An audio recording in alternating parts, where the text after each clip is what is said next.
Why would you be? You are on the greatest podcast you've ever stumbled upon. It's Monday night. It's 7 o'clock Central Standard Time. And this is the night of the ghouls. The night of the witches. The night where the dead roam the earth in their corrupted, rotting flesh. Where all of the worst of humanity is constantly being overtaken by the malevolent forces of the underworld. Or just another night where kids get free candy. Well, I'll tell you what, you have stumbled upon Brad Stine Has Issues, and in the adult world of podcasts, it's just like free candy, with even less substance. That's the way I roll. That's the way my son rolls. And tonight, you are going to see a first in podcast history. We are going to literally interview a ghost. So hang on. Get a hold of your friends. You know, the ones that actually aren't still trick-or-treating at 36. Tell them to watch on YouTube or Facebook Live. Watch what, you might ask? Why, the only game in town. Brad Stine Has Issues. If you think I'm kidding, observe.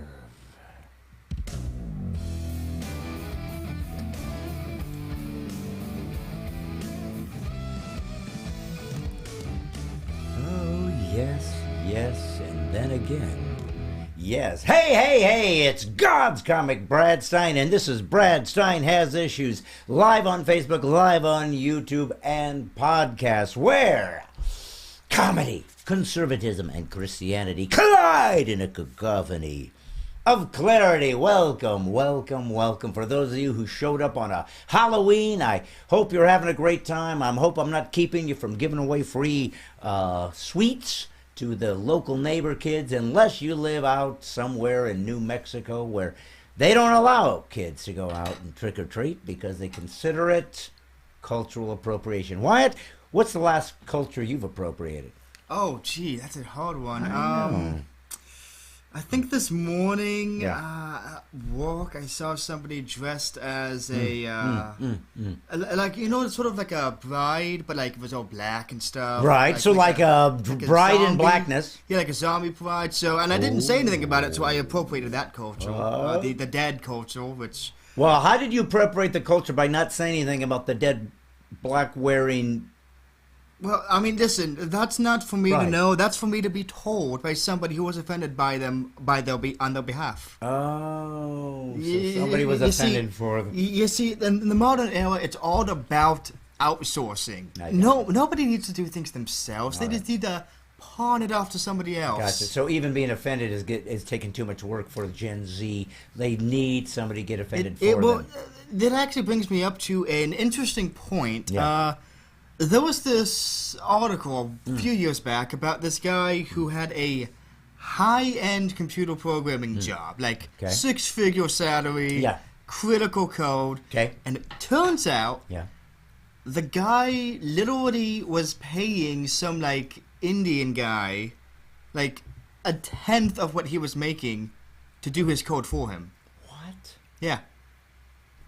So what's the moral of the story, son? The moral of the story is that if you can afford it, pawn your hard work off on somebody else. Especially from India. Exactly, and reap all the benefits. Oh, I love reaping benefits, son. Especially on Spoopy Month. Ooh, October. for sure. Hey, listen, I don't know how to tell you this, but, and again, I know it doesn't match, and I know it's not true. I don't care. I've always lived in an alternative universe, ever since you got me this crazy iPad that never matches up. Nevertheless, I want to say hi to the person that first said hello, Gianna.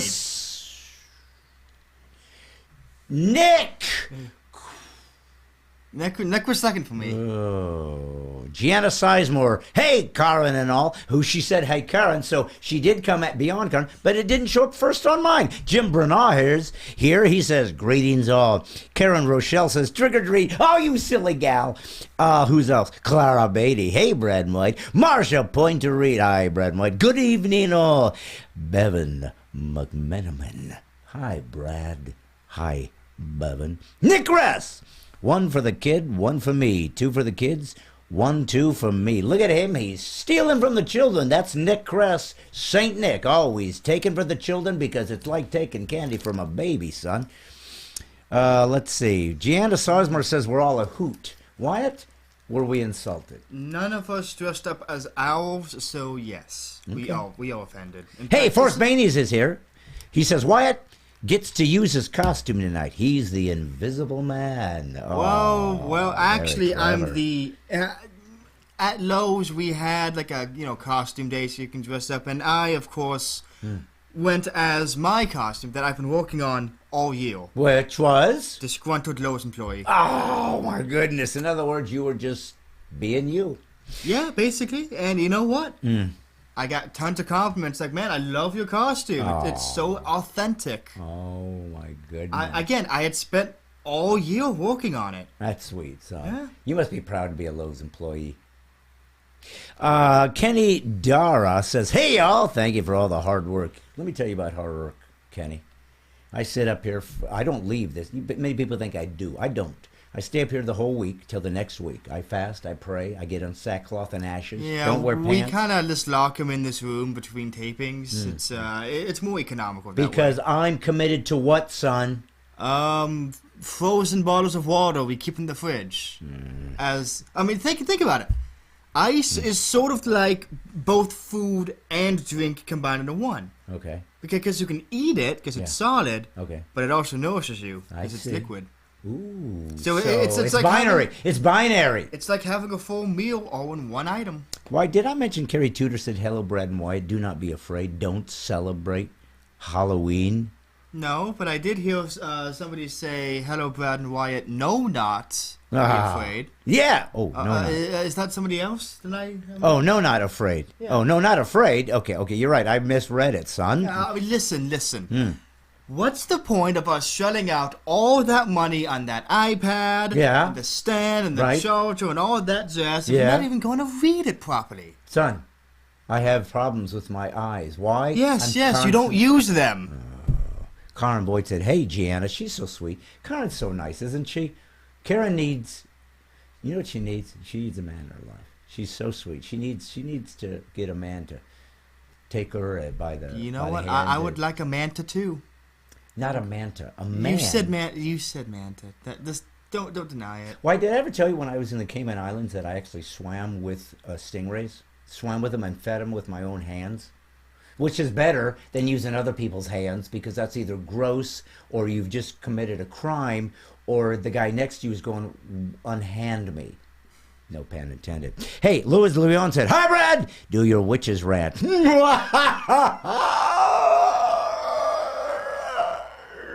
I don't know if that really was it, son. What do you think? Whatever that was, please never do it again. I won't. Carrie Tudor, I hear you. I don't really anymore. Oh, Karen doesn't celebrate. Sounds like a plan, Wyatt. That's what she's saying. Barbara King is giving us a high five. Thomas Roberts, greetings, Earth person. Look at him coming from another planet. Vivian Vega, hi, Brad. How you doing? I'm doing good. Tammy Fritz, hey, Brad. Let's see. I'm trying to find somebody I haven't said hello to. Dusty Wilhelm, St. Nick stealing. Never thought I'd hear that. Then Nick comes in, disgruntled Lowe's employee throwing wrenches. That's for sure. You got that down. Carrie Hathaway, happy Halloween, Brad and White from Washington State. Thank you so much. Wayne Steele, you were wonderful Sunday at Locust Grove Church. Locust is what John the Baptist said. He didn't say it. He did indeed eat locust. They made a big deal about it. Wrote in the Bible, it's there forever, which means perhaps when they say we should get rid of meat and just eat crickets, maybe it's a biblical reference, son. What do you think? It's not a biblical reference. No, Don't joke about that. Come on. ridiculous. We weren't born yesterday, I think. I know. Well, and how would you know? How would you know? If you're in a computer program, you're programmed to think you weren't born yesterday. Well, I mean, if you got baptized yesterday, weren't you born again? So technically, you could be born yesterday. Look at him spiritually. Look what he's doing, using spiritual references. He's trying to nab himself a Christian gal, because that's what they like to hear, Christian elements coming out of you. The thing is, you won't show yourself on camera. Why is that, why? Because if anyone ever saw my face, the facade would be ruined forever. Yeah. All right. You could literally have not cared less about that. Oh, I know. All right. I have to say hi to my favorite four-named lady, Paula Faye Marie Raji. Hello, happy Saints Day. Anyways, looks like I've got just about everybody. Robin Webb, she said, what's new with you? Thomas Ruggles, hello from Anchorage. I've been there many times. Beautiful state, beautiful city, beautiful area. David Adams, hi, what's All Hallows Eve Halloween? That's right. Catherine Louise Defoe, God bless America. Lily D. Marcos, watching from Japan. We've never had a Japanese watcher, son. Why do you think that is? Maybe time zone differences, cultural barriers, the fact that, they'd have to like this show to watch it. I know that you're a ramenist. You've always been anti-ramen. What are you talking about? I love ramen, but only the chicken flavor. See? Everything else, the shrimp and prawns, ugh. The beef, forget it. Why? John Green from Northern Ireland's here. Why does Southern Ireland never show up? Honestly, I think they're too busy playing with their potato harvests or whatever.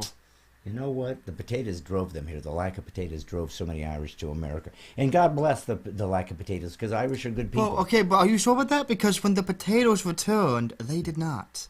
So can we really say it's the potatoes that made them leave? Oh.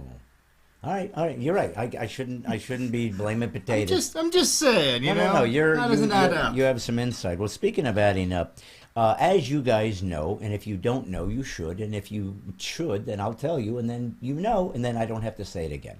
Today's Halloween, Wyatt, and that's always a controversy, not for atheists. They don't care one way or the other. It's never one for the polytheists. They don't really care. It's never a big deal for Jewish folks. I don't think they really care that much. Not much of a deal for people who worship science. Certainly not a big deal for people who worship astrology. It's not a big deal to anybody. But Christians! Every Halloween, White, there becomes the big problem.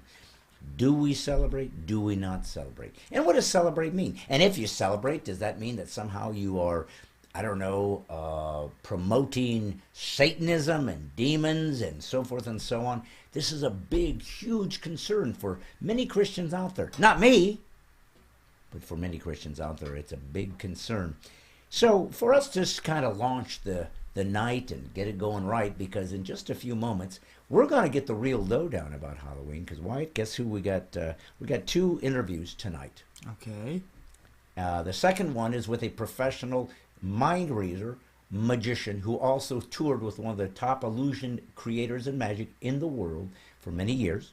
He also has a master's of divinity, so he has a theological background. So he can put all the pieces together between the Christian concepts and some magic.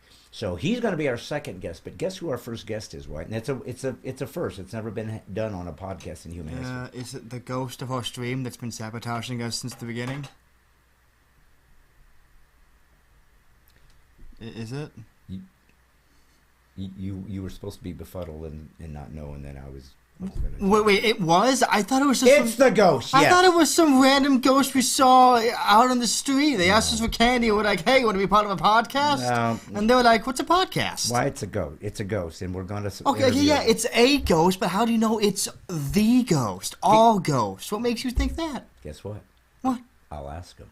Ha ha ha! That's the beauty of having your own show. Don't you dare go accusing me of spoiling our own interview that I didn't know we were having until now. I know that, but that's my point. Is that you arbitrarily guessed right, and it ruined my impact of telling everybody we're interviewing if it was arbitrary, you could have just played dumb and have said it wasn't. Wyatt. That would have been a double interesting reveal because I wouldn't have known twice. Wyatt, I always play dumb. You know. I mean, no, is it really playing if you do it all the time? No, maybe you need to play. Listen, maybe you need to play smart. I'll tell you what I'm going to do. I'm going to give my people a treat because it's trick or treat time, and I don't want them to trick me.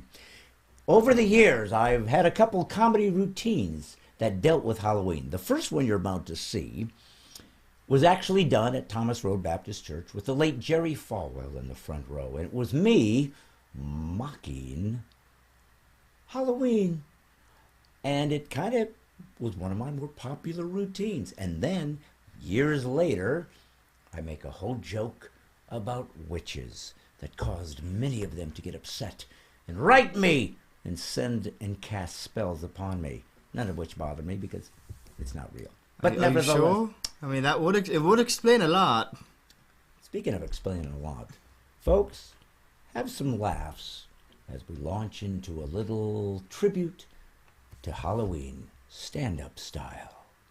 Make it happen, son. Changes the way things are. And if you're in here right now, you're an atheist and you snuck in for a free show, let me tell you something.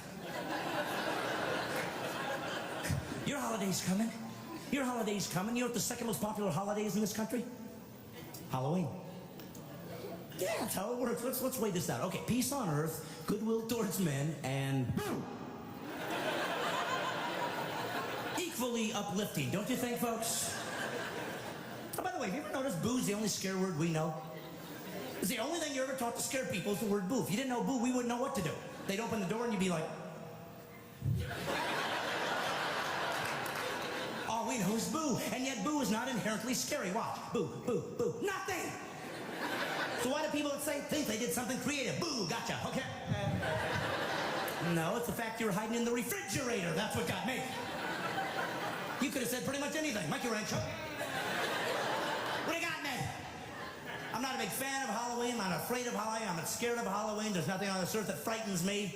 I fear God only. But the thing that's interesting about Halloween is I think it's an inherently flawed holiday because it doesn't work the way it's supposed to. Here's how it's supposed to work. Trick or treat. I tricked you. You gotta give me candy. Woo! The problem is I wasn't tricked. They always come on the same day. I knew you were coming. No trick, hence no treat. It's too popular. The only way trick or treat would work now is if you came like in May. 3 o'clock in the morning. What is going on? Trick or treat. You got me. Okay. Woo. All right, here's a pickle.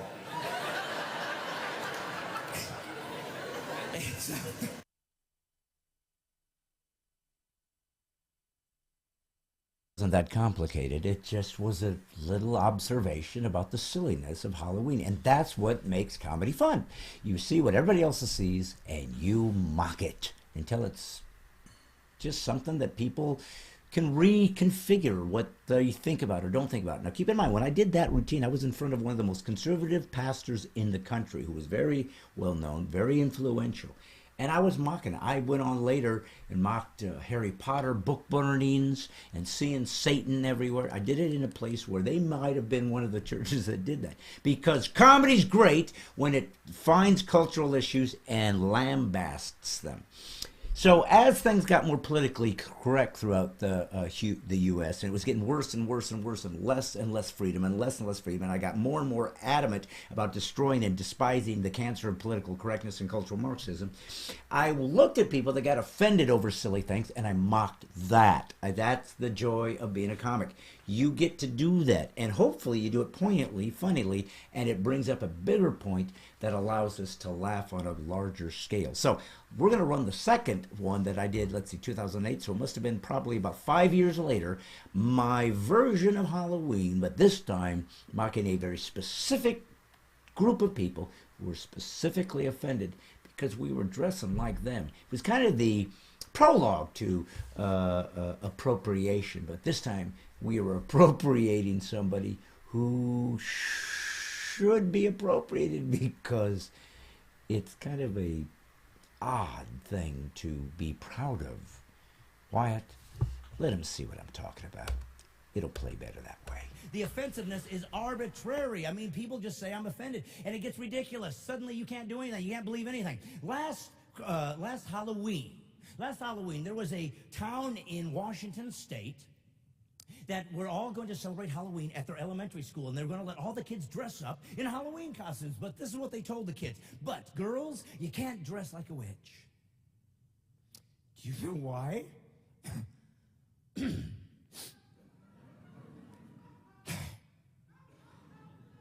Because there was a woman from the local Wicca chapter that was offended by the stereotype.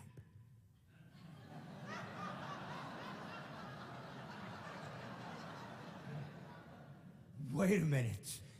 Excuse me, but if you're getting offended because you're a witch, you should be. I've read about you people. You tried to throw Hansel and Gretel in an oven, you're poisoning apples, you're riding around on brooms, you got a big fat nose, you got warts sticking out of your face, you're throwing curses on everybody. If anybody deserves to be offended in this country, it's a witch.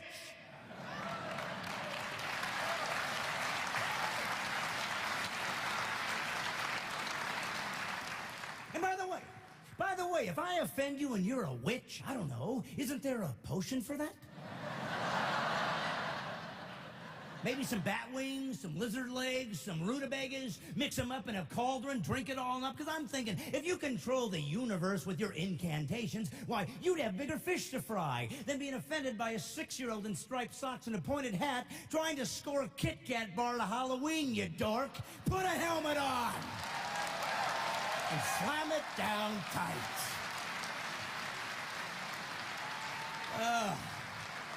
Oh, stop the presses. We're offending witches now.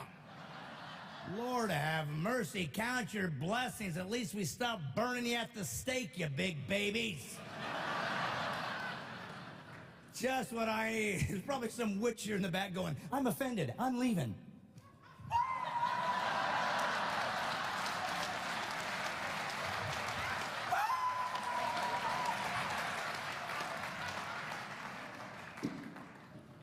Offending witches, folks. Can't have that. No, we cannot. But here's the problem, I say. This is what I'm talking about. It's about the idea of political correctness, because it's despicable.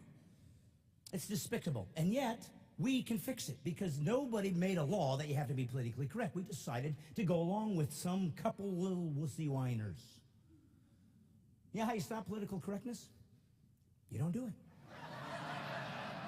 Somebody says, you've offended me. And you say, I don't care. Game over. I win. Remember, folks, if they're offended by truth, it's their issue. That's what I'm talking about. So, as I said, the part of the fun of being a comic is you can look at the crazy stuff that you guys get to see on a regular basis, but I get to do something about it. I get to use my platform to talk about things that drive me nuts, and hopefully, if nothing else, give people the courage to speak truth at all times, because that key element, the foundation of what it means to be Christ follower, truth at all times, truth at all times, truth at all times, standing for truth, defending truth at all times. And that's really important. You know, there's so many controversies about Halloween and what it means to be a celebrator of Halloween, which is one of the first things that I wonder about, is like, what does it mean to celebrate Halloween? Because you'll get Christians that will get on every year and they'll say, you know, it's demonic. And Anton LaVey said, I sure am glad that Christian kids celebrate Satan at least once a year. And it's like, from what I understand, Anton LaVey was more of a hedonist than he was a Satanist. He did write the Satanic Bible.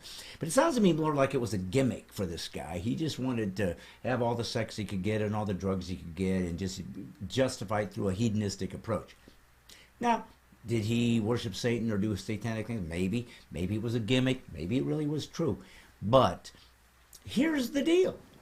If he did, he actually worshiped Satan. He actually did the spells. He did the incantations. He said, Hail Satan. He said, I love Satan. You know, you're my man. Whatever. If you do that and say those things, yeah, you're a Satan worshiper.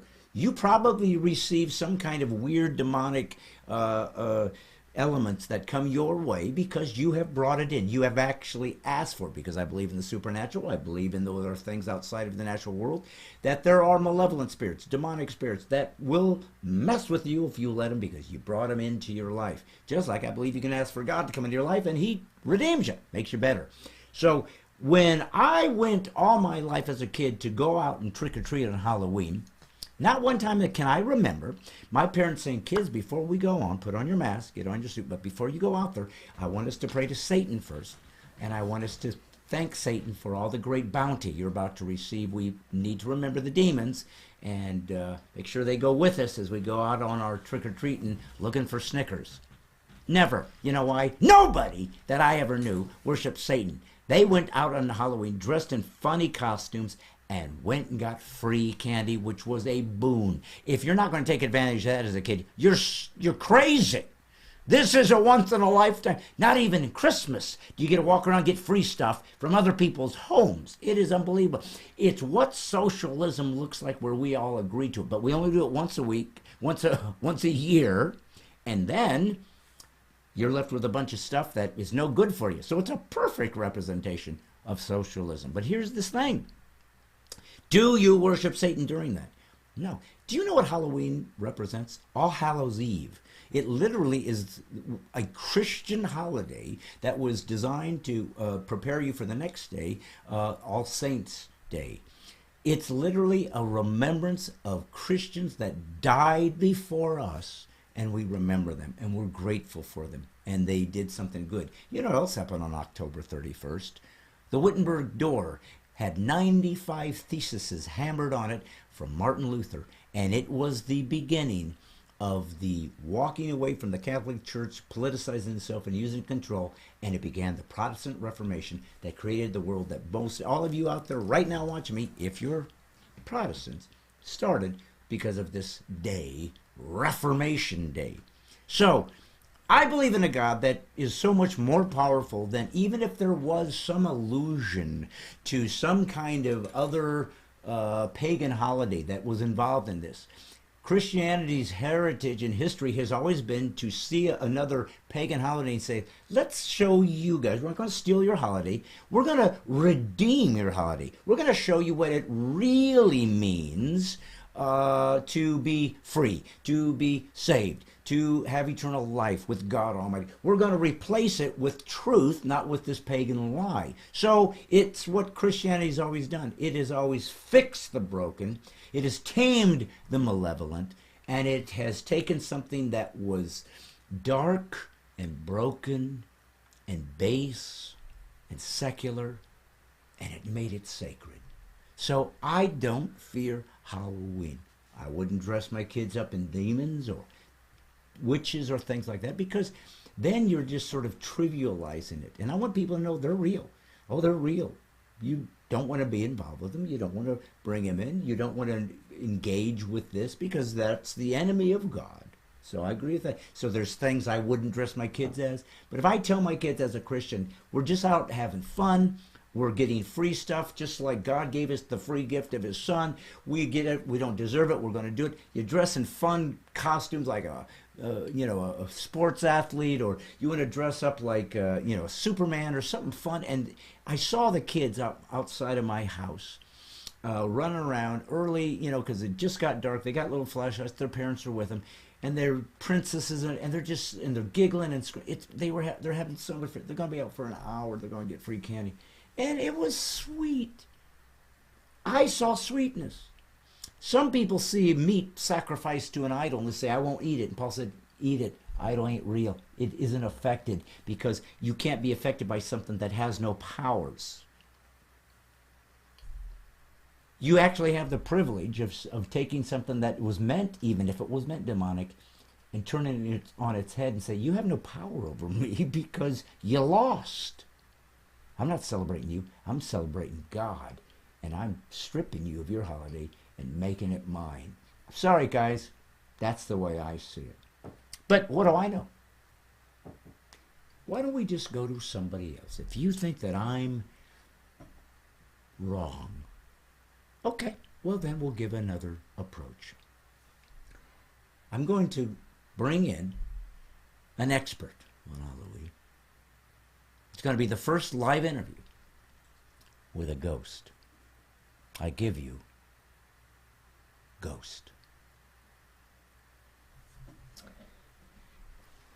All right, hang on. Well, thank you so much for being with us, and I hope we can have an interesting conversation. I will be honest, I'm a little nervous. I've never interviewed a ghost before. So, do you have a name? Do you go by Mr. Ghost? I don't know. Is it Mr.? Are you even, maybe you're a girl ghost?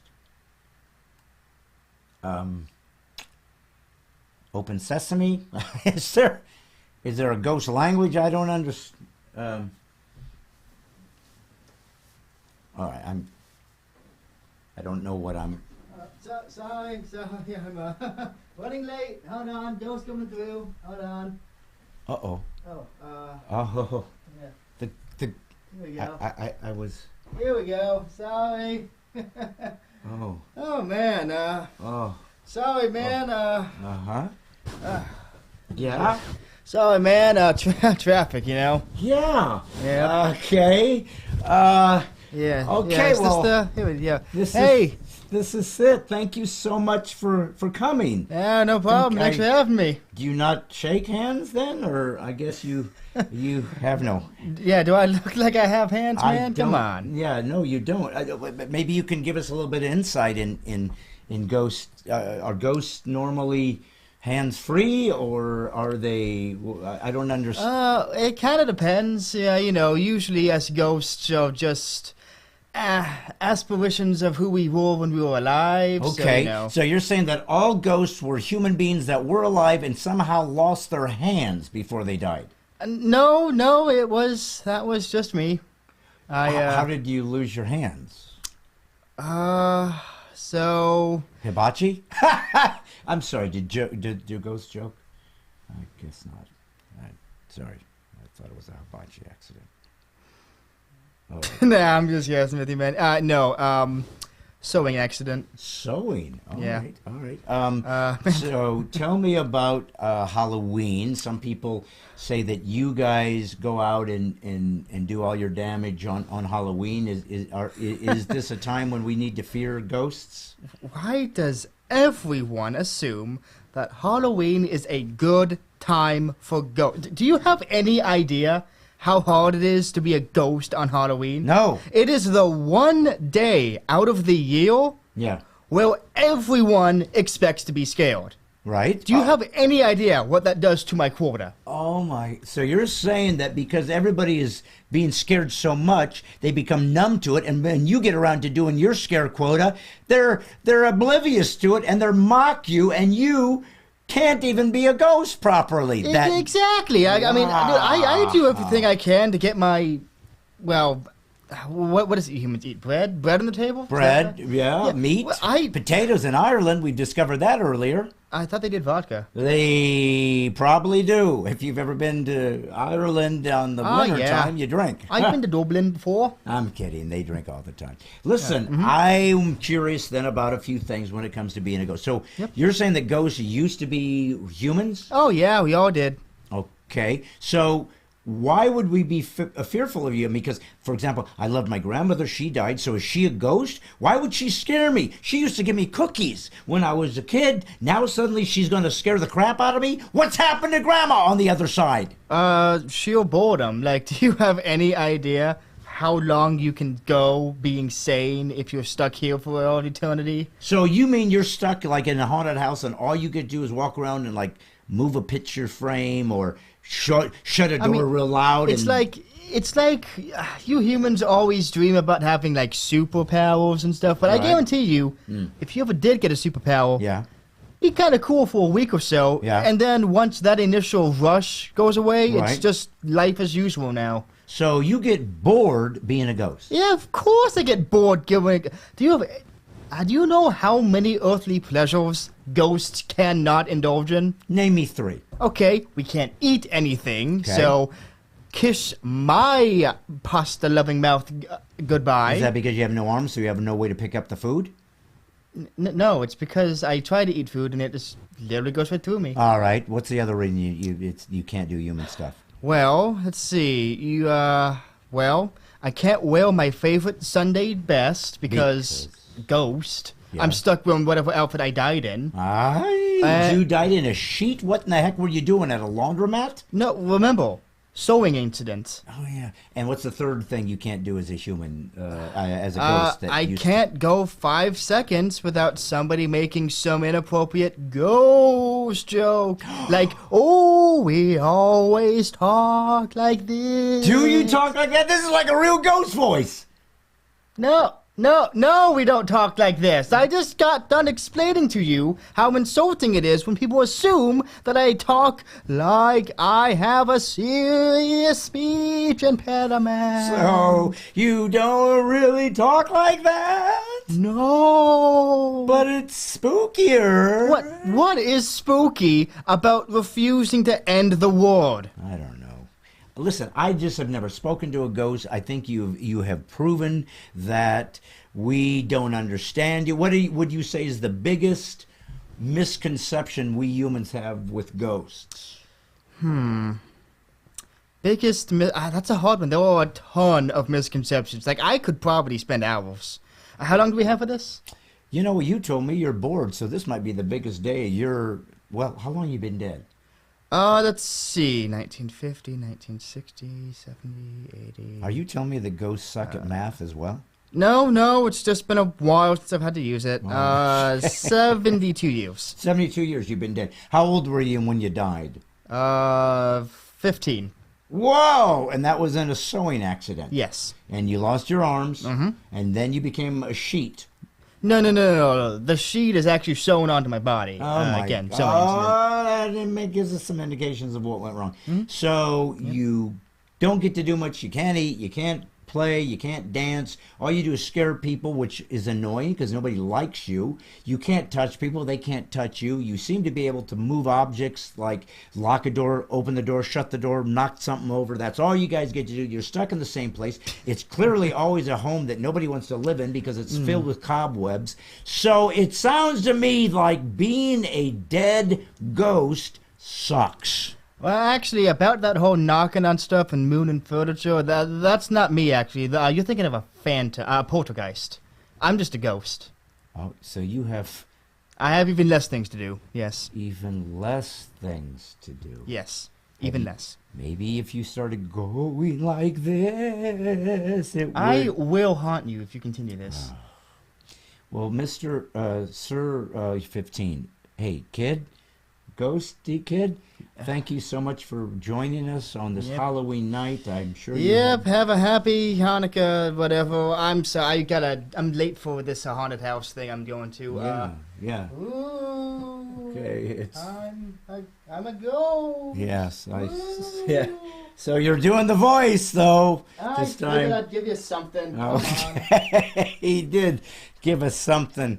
Goodbye, Mr. Ghost. I appreciate you showing. So, folks, again, only on Stine Has Issues do you get a first-time look at something so few people have been. You know how many ghost hunter shows are on TV, and they never catch the ghost? Not on Stine Has Issues.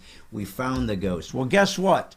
Not only does this ghost give you his perspective, but we have a special guest on tonight on Halloween. As you know, I was a professional magician for many years, know a lot of those guys, and I wanted to tap into some of them over the years and will in future broadcasts. But I wanted to bring one on specifically for tonight because I wanted somebody who knows and has studied and is an expert on the Christian perspective of witches and demons and Satan and has a magic background so they know what is fake, what is real. And he happened to tour with Andre Cole, one of the greatest inventors of magic in the world in the 21st century. Somebody that I knew. He passed away about a week ago, and so it was a sad loss. Christian man, good man of God. He is happy today, celebrating with his Lord. But we wanted to bring him on for the special night. I think you'll find it interesting. I always try to find interesting guests for you guys and speak about things that you maybe wouldn't have known about. You see a magician nowadays, you see him do tricks. That's amazing. Maybe they talk about what they do or how they come up with some of their tricks, but oftentimes we don't go into some depth about how they see the world and what they know because of their profession that allows them to indicate things about culture and about the world that would give them a special insight that the rest of us wouldn't have. So that's my treat to you guys for coming here on a trick-or-treat night. So I'm going to give you now, if we bring them in, a new guest, and we're going to talk about God, about Satan, and about magic. Wyatt, let's make it happen. Enjoy.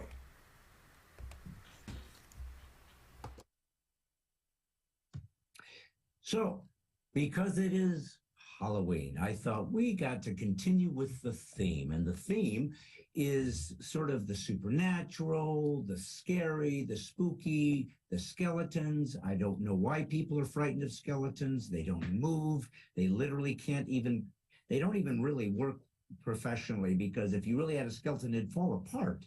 I mean, it doesn't have any sinew or muscles to hold it together, and yet we fear it. So this is kind of the whole funny sort of oddness of the whole Halloween experience, where people are frightened of things that for the most part couldn't hurt you. But that's what we're dealing with. And so I wanted to use this kind of theme of the supernatural and the things that deal with sort of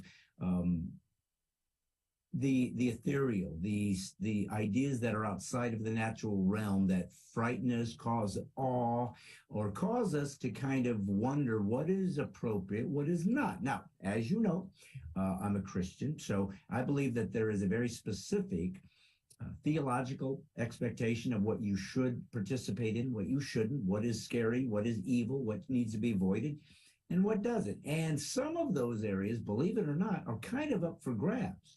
You have to take kind of your own spiritual experience and journey and decide what works for you and what doesn't. And in some ways, that is the ultimate freedom of what Christianity gives, is this idea that not everything is legal, but not everything's expedient. And so sometimes you're just going to have to make a call that works for you, and that might even change over time. So in order to do that the most effectively, I didn't wait just to babble on. And you know I can babble on and on. And you come and watch me every Monday night because I babble on and on. And you watch anyways, because you apparently are people that don't have much of a life, or you're on a work release program. Nevertheless, here we sit, and I bring on guests that are better at this stuff, or at least have another angle that I'd love to share with you, because I want you to listen to unique experts in their field. And I have one tonight. Now, this particular expert is someone that I have conversed with a few times over the years, because as you guys know, I was a professional magician, so I know a lot of those guys.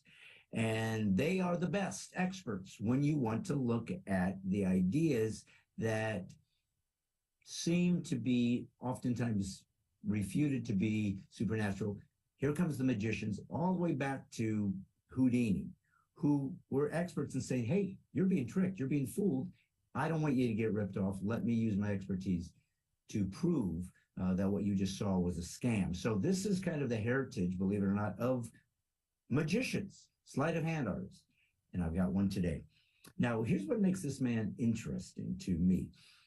He also has a master's of divinity. So he is not just someone who has skimmed through the Bible, but he did the hard work to know it at the highest levels, so he could teach it, so he could preach it, so he could be aware of it and pass it on to others. And much more importantly, to add to this whole mix, professional magician and mind reader, which is for sure demonic. And that's what we're going to find out here in just a few minutes. So please welcome, and let me find how to get him on here. Yes, my friend, mentalist, and master of divinity, Terry Holly. How are you, brother? Hey, Brad. Good to be on this show with you tonight. Thanks a lot for the invite. Well, I thank you for coming on, and I know it is Halloween, so I know that this has taken away your trick-or-treating time, so I don't want to keep you forever, but I'm grateful that you are spending some time with me. So in order for people to just get a little bit of an understanding of who you are, so that they can understand who they're being taught from, because I love people to help teach and inspire others. You say you have a master's of divinity. What exactly does that is that useful for? Is that so you can become a pastor, a teacher, a counselor, or is it just a fancy title and you're not sure what it's for either? Well, I've done different things with it. I was a pastor of a church. Right. And started a church for back in what was 1997.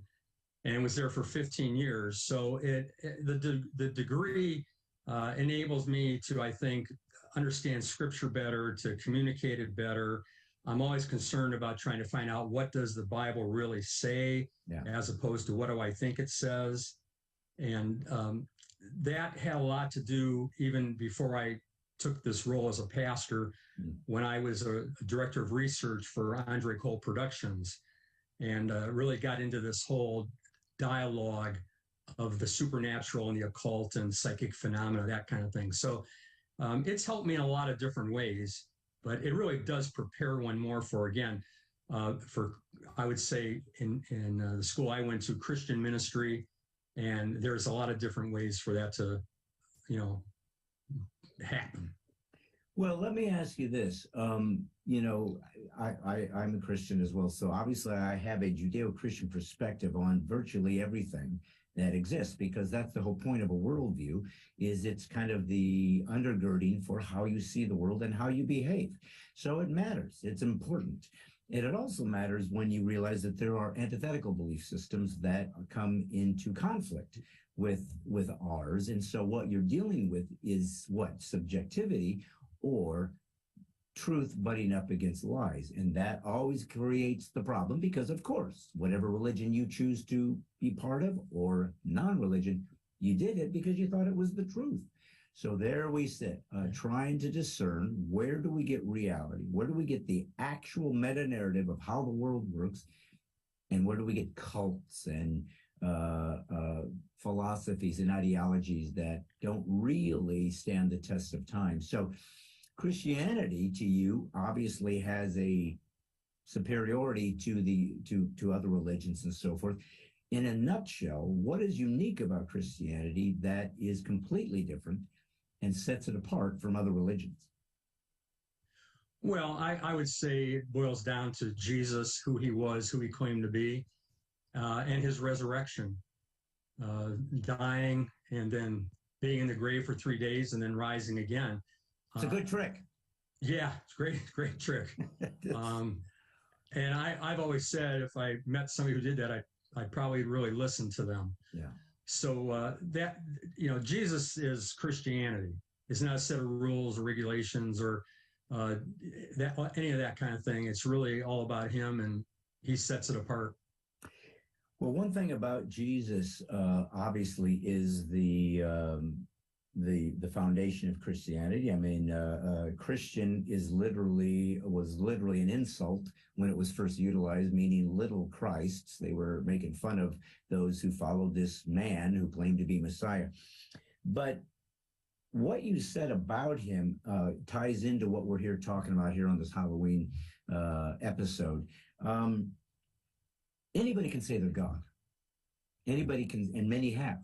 Anybody can say, follow me, I'm the Messiah, I'm this, I'm that. Anybody can say that, and they don't necessarily have to have a lot of credentials for people to follow them, because if we haven't learned anything in the last 2 years with the corona cult, is that people are stupid for the most part, and very gullible, and very easily led, and obviously, unfortunately, seemingly looking for a larger governmental group of folks to rule them and to help them survive in the real world. And it's sad to me that some people are so easily controlled.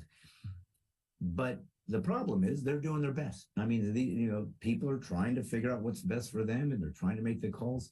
So what you said was, I think, the important key here, because Jesus didn't just walk around saying, hey, I'm the Messiah, and I've got some good sermons to give you that's going to inspire you, and they're going to last a couple thousand years.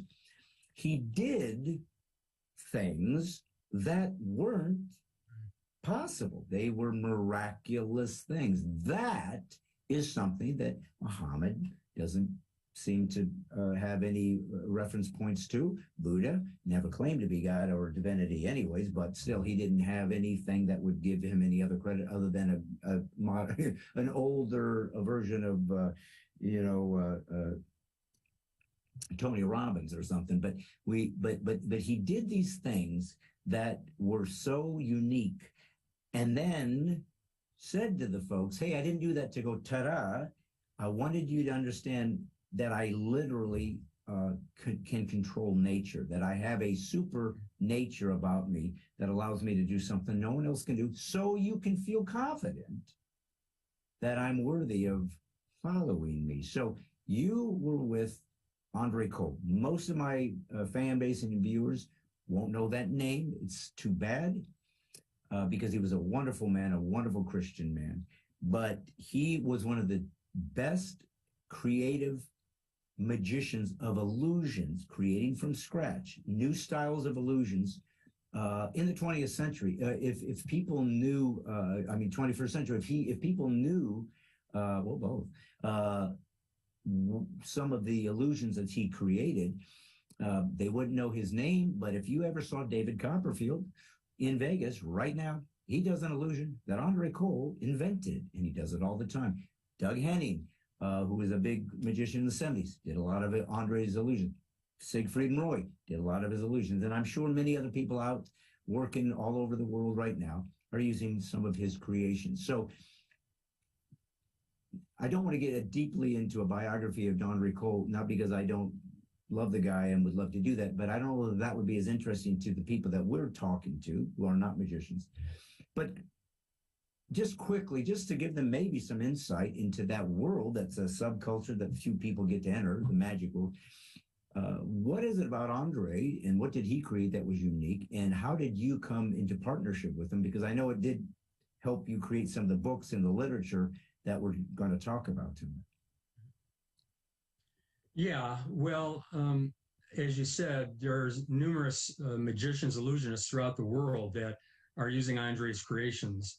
And if some of you viewers remember, David Copperfield made the actual Statue of Liberty disappear. Right. He did it on one of his TV shows with a live audience around the island there. Andre and he worked together on that. So there's Andre was considered a creative genius when it came to magic, simple as that.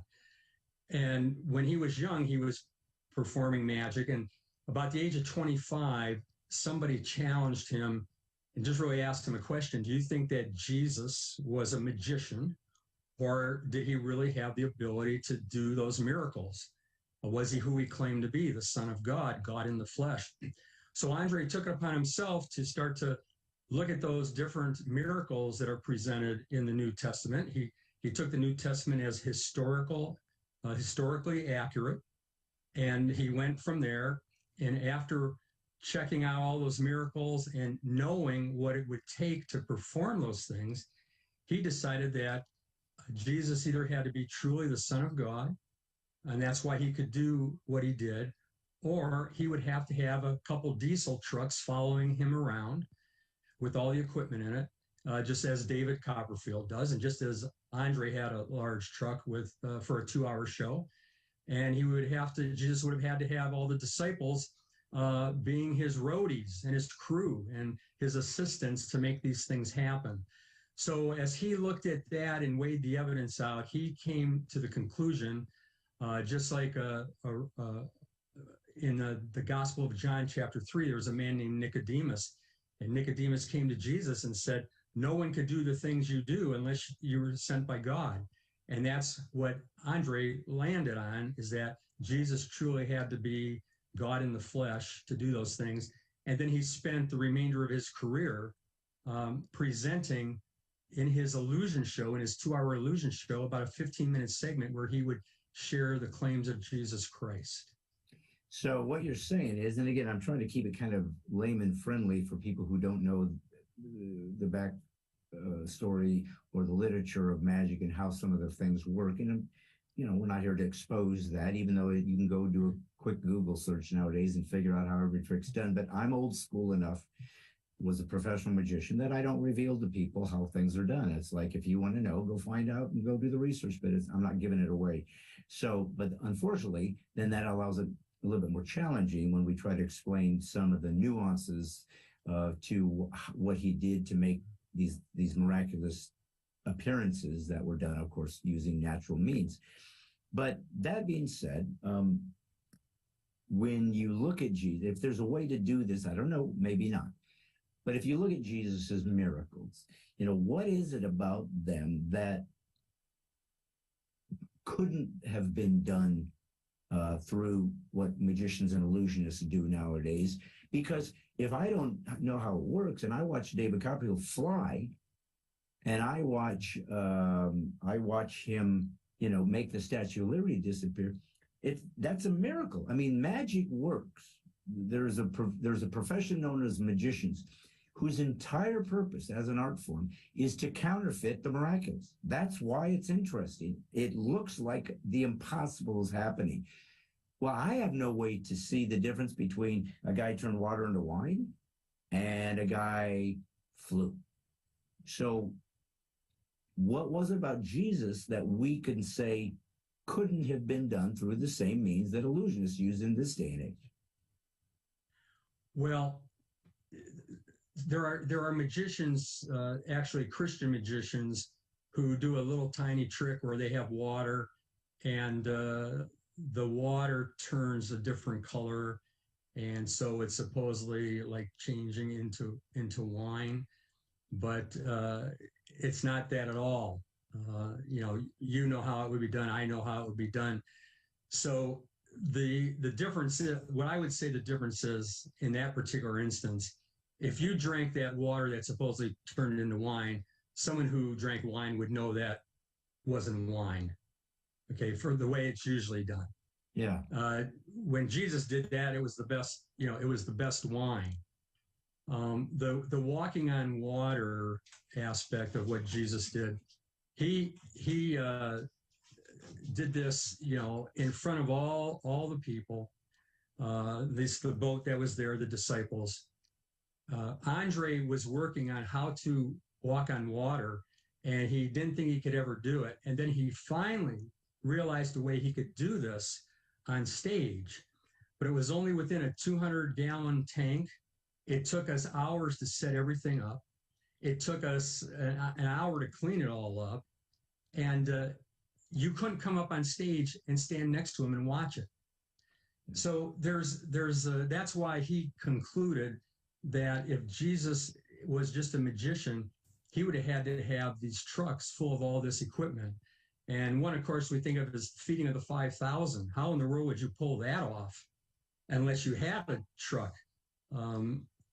It's just miraculous. In fact, in the book, I have a footnote about that. There was a person who was involved in food service, and they figured out what it would take to feed 5,000 people, and it's just unbelievable. You can't even comprehend it. Think of McDonald's feeding 5,000 lunches. Yeah. Everything they'd need. How would they keep it? What would they do? Yeah. So what you're saying is, if you had enough bread for 5,000 people, that's probably 2 semis full. I mean, I'm making it up, but that wouldn't be unusual. And so he would have had to have the bread, had it stored, hidden. Nobody saw where it came from. Nobody saw it was there. Somehow got it to this place in the first place, handed it out to people. Nobody knew how he got it in his hands, and then gave it to somebody else, and they had to keep reloading it from these trailers. Nobody saw the guys go get it. Nobody saw him bring it over. Yeah. It couldn't be done based on the techniques that magicians use, because magicians obviously are tricking you. They're trying to hide things and find a way to get them into place to where you didn't see where they came from, and that's what made it appear to be miraculous. So that's what he's basically getting at, is based on the techniques, and magic is a very old art form. It's thousands of years old, and there's a lot of the techniques, although they've advanced, obviously, with technology, some of them are there's only so much you can do to pretend to make something disappear and appear. It's not complicated. You're hiding it, then you're not. That's how it works. We just don't tell you how we give the illusion that what you're used to seeing with your eyes and your senses are being tricked into misinterpreting things so that it appears that a miraculous thing has happened. Well, I wanted to ask you a little bit about this because it's Halloween, and I just thought this is a great topic and a great time to speak about these things. I could do it any time. Magic is interesting to people. It's a wonderful art form. But I wanted to talk to you about this biblical book that you and I treasure and see as sacred. It's what I guess if you look at the Torah, and the Old Testament, and then the Messiah coming through the New Testament, through the Jewish lineage. I guess we're talking about a book that is 3,500 years old, maybe 4,000 years old, all told. It was written by, over 66 books, 40 different people wrote it, over 1,500 years. And when all those pieces of the puzzle were put together, written as letters, by the way, they didn't know they were writing a book chapter. They were just writing a letter to somebody. And when they put those pieces together, it became a cohesive, full novel from beginning, middle, and end that told a story about why we're here, why things got screwed up, how they can get fixed, and what happens in the end. There's never been a book like it in human history because it's the Word of God. It's why we use the word Bible to describe anything that's the ultimate conclusion, the Mechanic's Bible. This is it. This is the meta-narrative. All stories stem from this story because it's the truth. So I give that big backstory because it has authority. So if it tells us things are good, we do them. And if it says things are bad, we avoid them. The Bible is very clear to avoid, at least in the Old Testament, witchcraft, to avoid necromancy or trying to speak to the dead. That's what Halloween's all about, just dead people, dead things, ghosts are supposedly dead people. And it says that it's very evil and wicked and needs to be avoided. So I have, when I used to do magic, and I'm sure you do, I've had many Christians over the years, when you're trying to show them a card trick, say, I don't watch these, that's demonic. It's demonic. Yeah. That somehow Satan, in his wiles to destroy the human race, felt the best way to do that was a card trick. I think that's a little of an overreach. But you tell me, is the supernatural real? And if it is, well, then perhaps doing magic, even if it's pretend, is alluding to that supernatural and giving value to it and authority to it, and maybe theologically we're supposed to avoid it. And if not, how do you reconcile the two? Okay, yeah. Yeah, that's there's some great questions there. Well, first off, I would say this. You and I hold the Bible at the same place there, utmost authority, and I have a very high view of the Bible, what it says. And so I believe in the supernatural, but I don't think that just because you come across something you can't explain, that you should jump to the fact that it's supernatural. And that's what I found out with a lot of people, particularly Christians, but you don't have to be a Christian to make this jump. You see supposedly a person supposedly bending a spoon, and the observer can't understand how the spoon would be bent. And so it's easy to just take that leap of logic and say, well, it must be supernatural. So what I found as I did research on this, because as director of research, when I worked with Andre Cole, we would have people asking us a lot of questions. And actually one time in a show, Andre levitated, went up in the air about 7 or 8 feet, and a woman in the audience tried to exorcise what she thought was a demon out of him. But it was just simply trickery. And I could have easily explained it to any of your viewers here within a minute, and they would understand exactly how it worked. But we want to fool people. That's what the magic's all about. And people seem to enjoy to be fooled. So the theological perspective of this is that, yes, there is a supernatural, but what is supernatural and what isn't supernatural? And so people have a tendency to look at, particularly at the Old Testament, and look back at the people that were described as wise men or magicians within that context of the Old Testament, and say that they must have had supernatural power. Or when you read, like in the book of Deuteronomy, where God says to stay away from necromancy, from divination, names a number of different practices to stay away from. People who read that many times jump to the conclusion, this must all be real. It must be true. It must actually take place. And my perspective after studying the scripture and studying in the Old Testament, the Hebrew words, and in the New Testament, the Greek words, is that these magicians, these wise men, these sorcerers, etc., were just people that knew how to perform magic tricks. Mm. And so they weren't performing in the same way that, let's say, you or I would perform theatrical magic. If we sold tickets and we said, come watch our show, and then we perform something, you and I would not be claiming that we had supernatural powers. But the Old Testament magicians, and I believe the New Testament magicians, there's a couple of them named, they were using the same methodology that you and I would use, but they were saying that it was a supernatural power. And that's where the issue is. My feeling is that God said, stay away from these things, not because there was real power and that these men and women had ability to do these things, but he said stay away because it was idolatry, because it was leading away from him, the true and living God, and people were being pointed to, well, in the case of astrology, to the stars.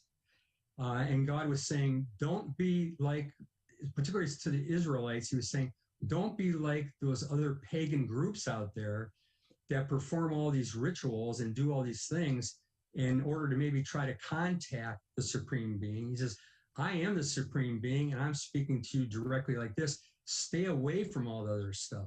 So I don't see those magicians of Egypt having supernatural power. There's a story of Moses and Aaron coming against the Egyptian magicians, and the Egyptian magicians threw their sticks down and they turned into snakes. And when Moses and Aaron threw their stick down, it turned into a snake and it ate the other snakes.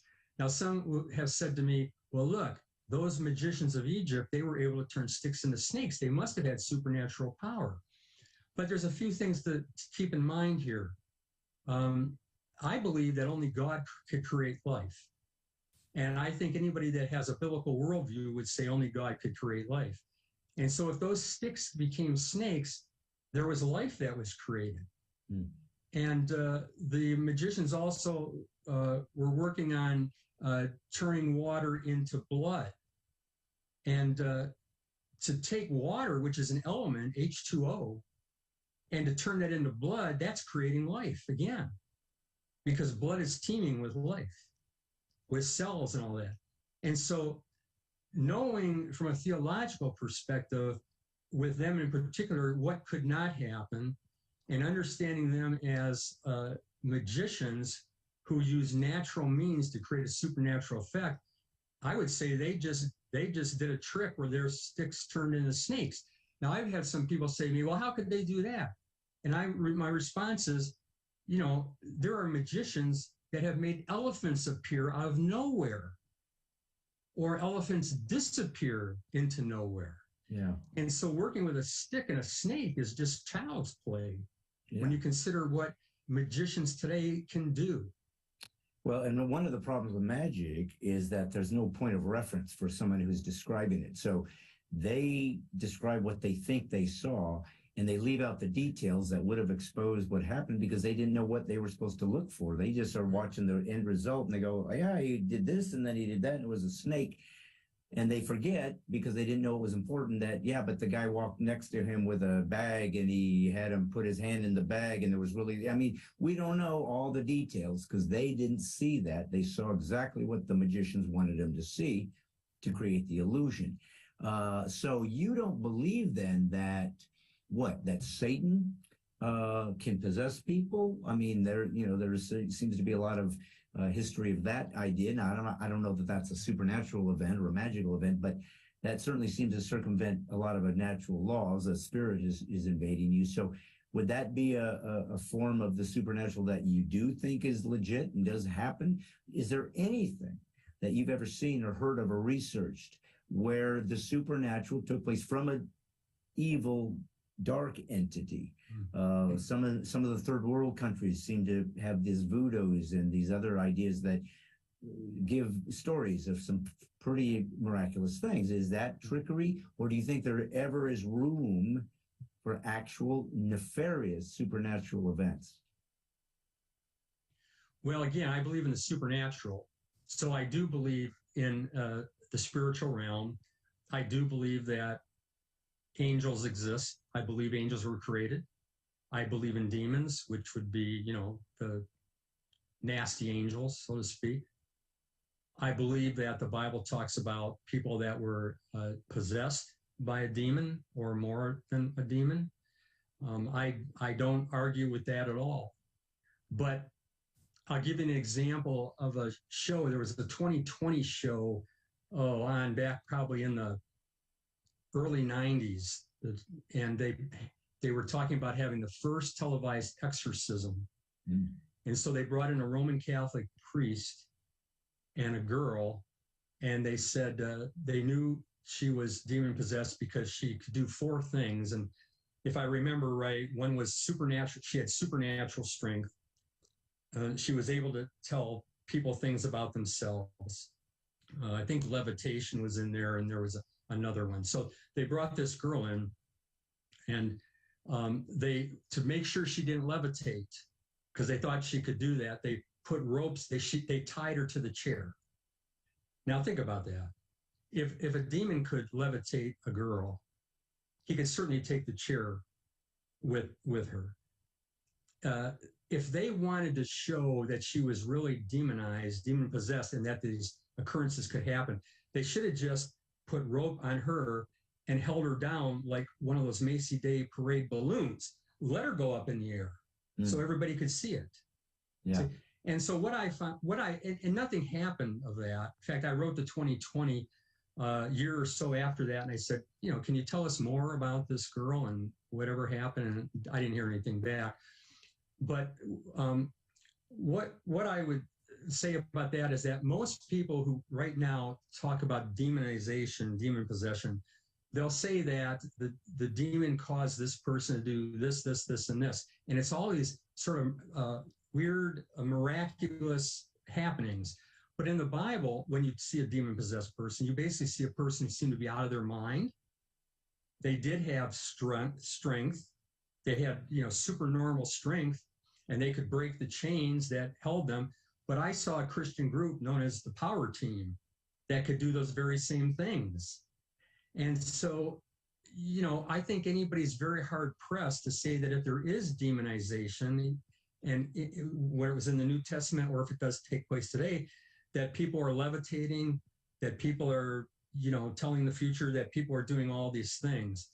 I found that it's very hard to find any really well-documented instances of anything supernatural. I've talked to therapists and others, and I said, how would you differentiate between a mental illness and demon possession? And they really haven't been able to tell me.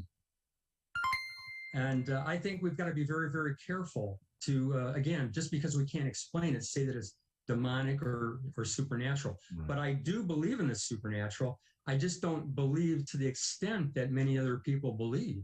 Yeah. Well, and there's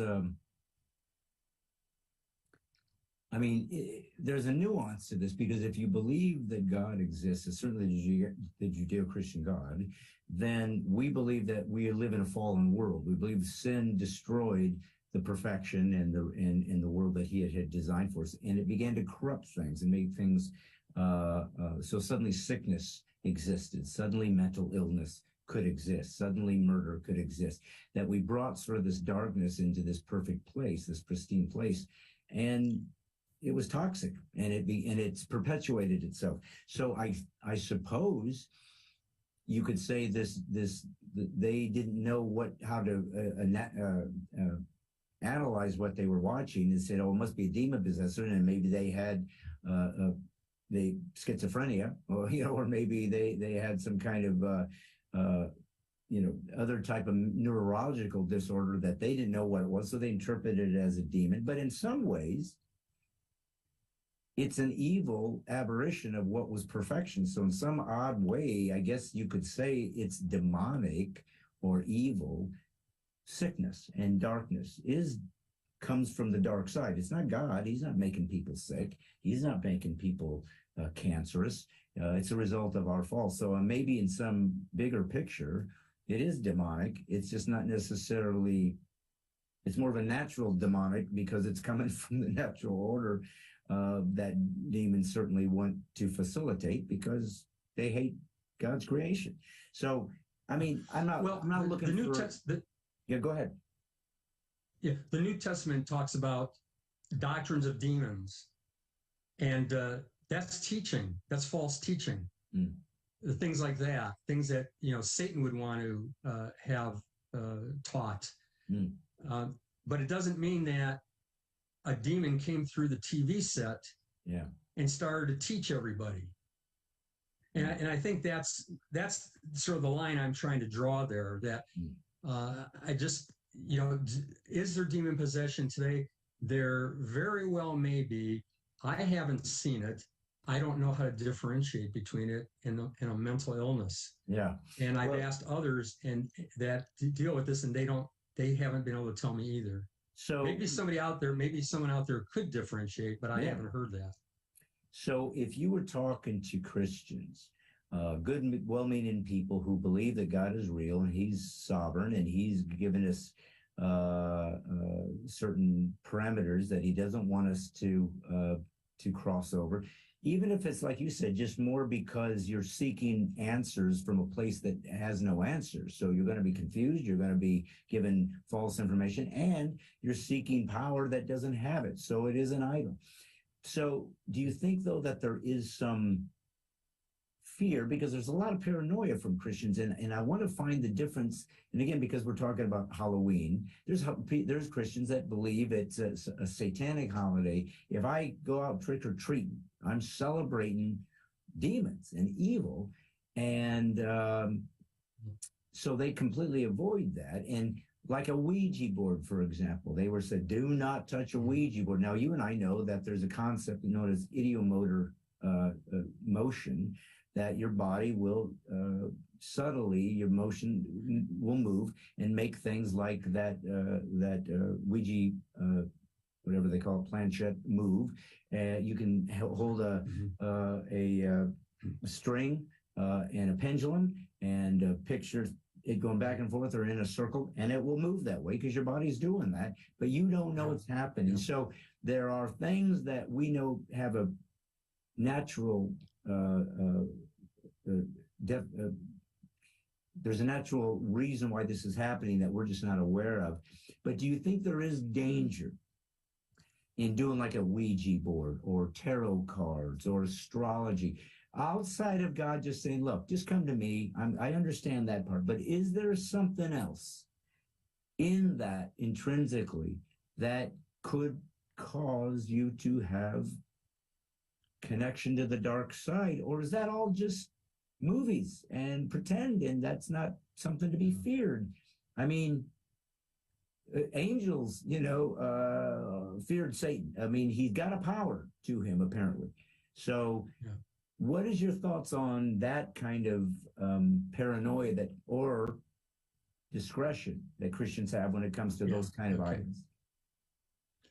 Well, you and I have lived through what was known as the Satanic Panic. And that was, 80s and 90s, where almost everything was done by Satan, all these negative things. And so many books came out and were written, don't do this, don't do that, don't do this. And one author had written about evil things in the kids' toy boxes and certain toys they shouldn't get. And in his book, he talked about levitation and, these things could happen. And he talked about Tibetan monks who had levitated for hundreds of miles. And so, stay away from cartoons that show this kind of thing because it could rub off. And so I wrote a book, and I'll hold that up a little later. And I contacted many Christian authors that said things like the Ouija board did this, or the pendulum did this, or the demon did this, or the toys did this. And I contacted them to clarify what they said in order to then write what I felt about that. And this one author who had written about these monks, Tibetan monks, going 100 miles all over the place, I asked him, because he talked about it was being seen and people knew about it. And I said, well, who saw this? When did you see it? And he admitted he had a ghostwriter. And he said, I really shouldn't be in the book. And I was like, okay, okay. Now, is there something wrong with, having a toy like I think they were called He-Men back then or something like that? Is there something wrong with having a toy? Is there something wrong with having a piece of pottery that came back from Haiti from a missionary that some would say demons have attached them to? I don't think demons do that kind of thing. I don't think demons attach themselves to anything. I wrote a short article about the man who went to the church potluck, and he was a Satanism, and he had put a curse on chocolate chip cookies. And so there were demons attached, and he snuck them into the church potluck, and the pastor loved the cookies, and he kept eating them. And now the pastor was demonized because he ate those. I don't buy into any of that, but that's where some of the logic of the teaching goes. Should you mess with a Ouija board? I don't see that there's any reason for anybody to mess with a Ouija board, but I still think it's just a piece of wood or cardboard. I think if you're in the right frame of mind, it could draw you, doing those kind of things, can draw you more to, maybe getting into occultic teaching, getting into some of these books that have been written that to me are just superstitious, but they can take you away from the true and living God. So, like with a Ouija board, for anybody to prove anything to me with that, the sitter would have to be blindfolded, not be able to see the letters and the planchette. Nobody touches it, and it moves around. Now, you and I both know that we could do that magic. We could have that happen magically. That's why magicians are needed so much to look into these things, to help expose it. But I would not say to somebody, oh, just go get a Ouija board. I would have no reason to say that to them. But I have no reason to believe that Satan is going to, or a demon is going to inhabit that board and move that around. But who knows where the mind can go? The mind can go a lot of places, and that's what could be dangerous. So, being as it's Halloween, as we get ready to wrap this up, I have to bring up ghosts. There are more shows about ghost hunters, finding a ghost, saw a ghost, ghost did this, that. Clearly there's ghosts in this. This is haunted. This one's haunted. Never understood what a ghost's, why we are to fear a ghost. They can't touch us. They're ethereal. They're supposedly, I guess, the spirits of dead humans who maybe you knew. If it was your grandmother, is she a ghost? Well, I loved her. Why would she scare me? Why is she now bad when she used to give me cookies?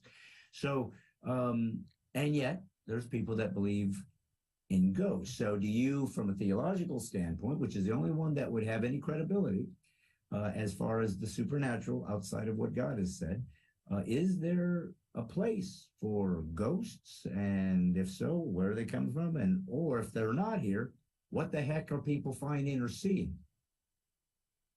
Yeah, that's another good question. There's a passage in the New Testament where I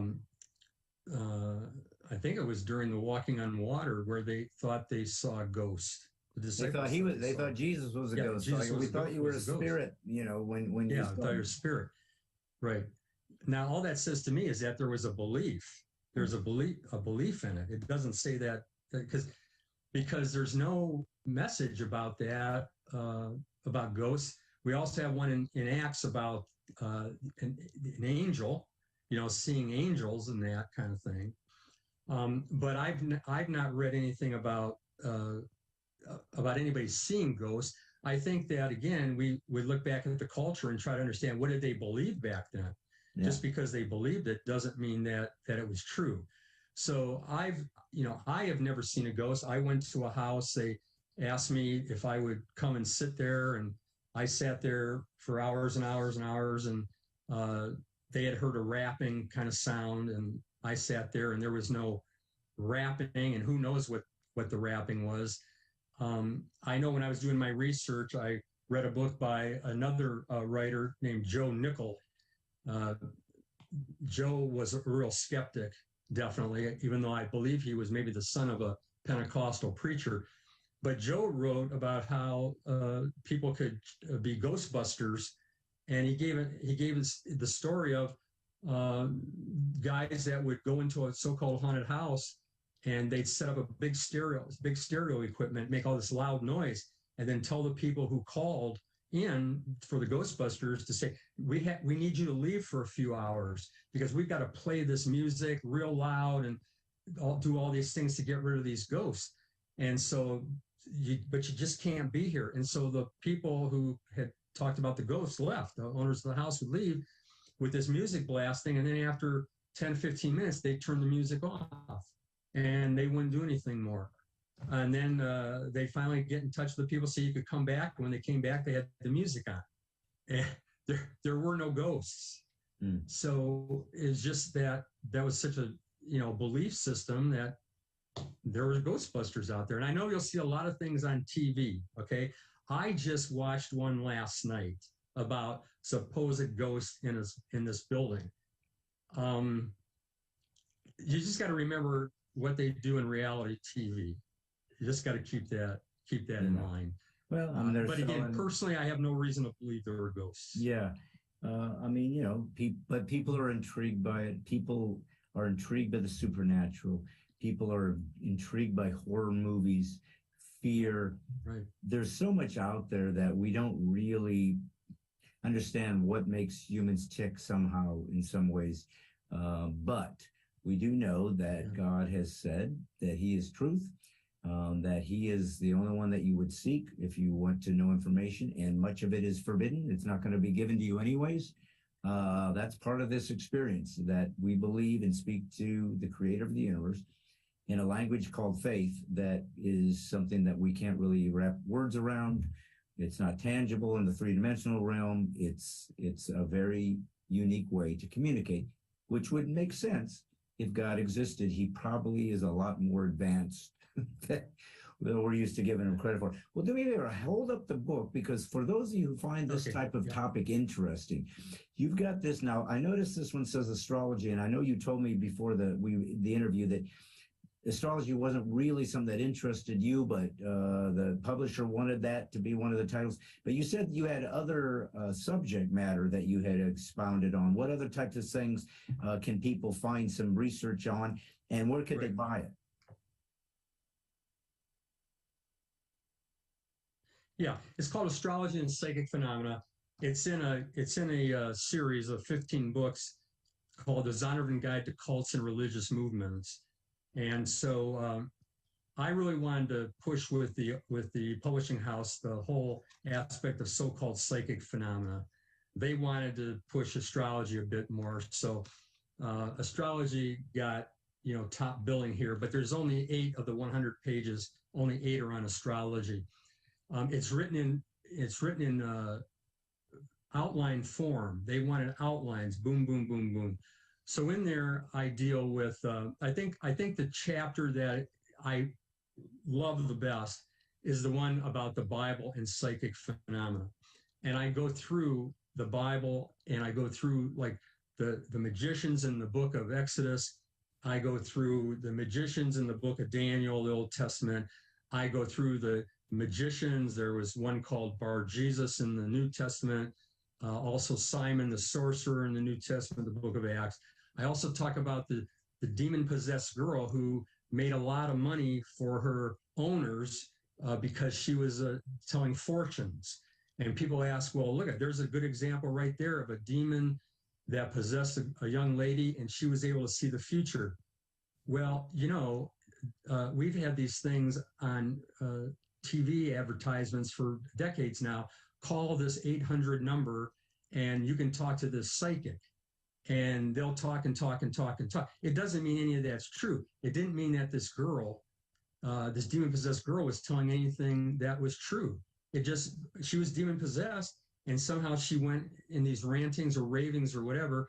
And there's a good belief that the slave owners actually made up things to say. So I've dealt with all those. I think every argument that anybody has that would come toward me with the scripture, I believe it's dealt with in that book.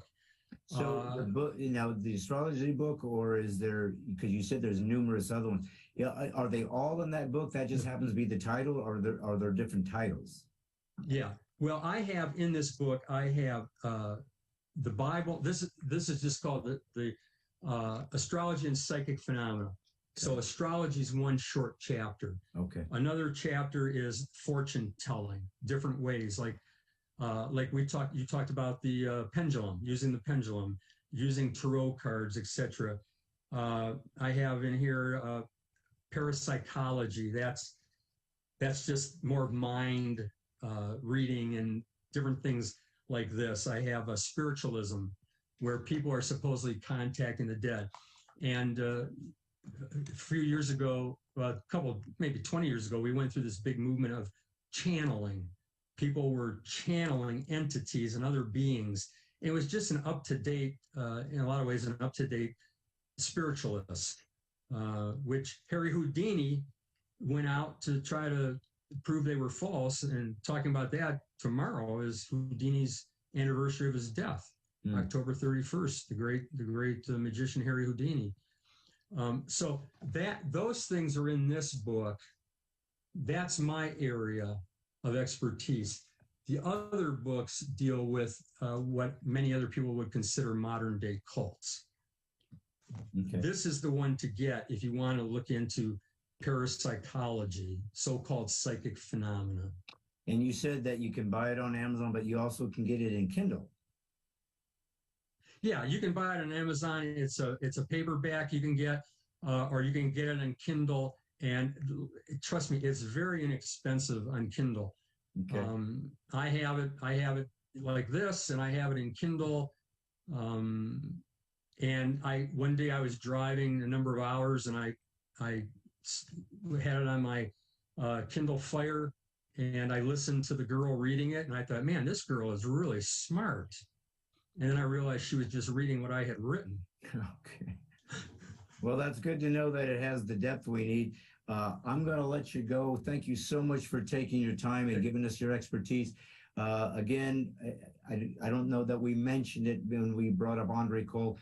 He passed away last week, I believe, and it's a sad loss for Christendom. It's a sad loss for those who knew him. He was a wonderful man. He was a Christian, traveled all over the world, and one of the most renowned inventors of magic in the world, and he was a Christian brother, and amazing legacy he left. And I guarantee you many came to become believers in Christ because of what that man did. So it's proof that even with pretend go ahead. He and I wrote this together. We wrote it together. And so we used his expertise of traveling to 80 countries of the world. And when he was out there, he many times would try to see what people were talking about, that supernatural occurrences. Yeah. And he didn't find any. Yeah. Well, if anybody would have found it, it would have been him, because he knew how to clearly create illusions that made people believe it was real. Terry Holly, thank you. God bless you. I'm sure we'll have you back. Maybe next time you can show us a few of your mentalism ideas so people can see what it looks like and how easily it is to be fooled. Sure. As Christ followers, you are the last of the truth tellers on earth, and the last thing you ever need to be is fooled. You need to be very vigilant and aware of what's going on this earth, and be as intelligent and insightful about all of the tricks and the cults and the ideas out there so you can differentiate them and give people the truth. God bless you, brother. I appreciate you being with us on this Halloween, and go on and get some candy. I don't care. It doesn't bother me. I trust you. All right, brother. See you around. All right, folks, well, listen, I'm going to let you all go. This was the Halloween edition. And again, remember, if you believe in what I'm doing, feel free to donate to Stine Has Issues. Just say, hey, I want to give to this. I believe in what you're up to.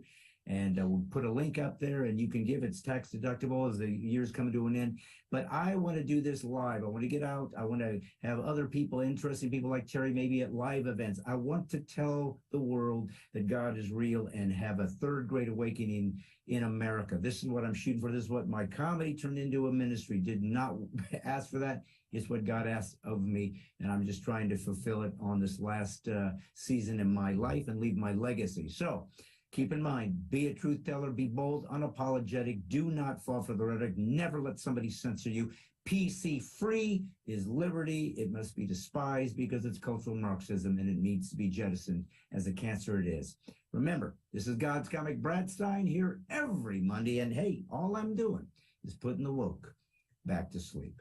God bless you. See you next week. Thanks so much, brother. I'll see you on the road.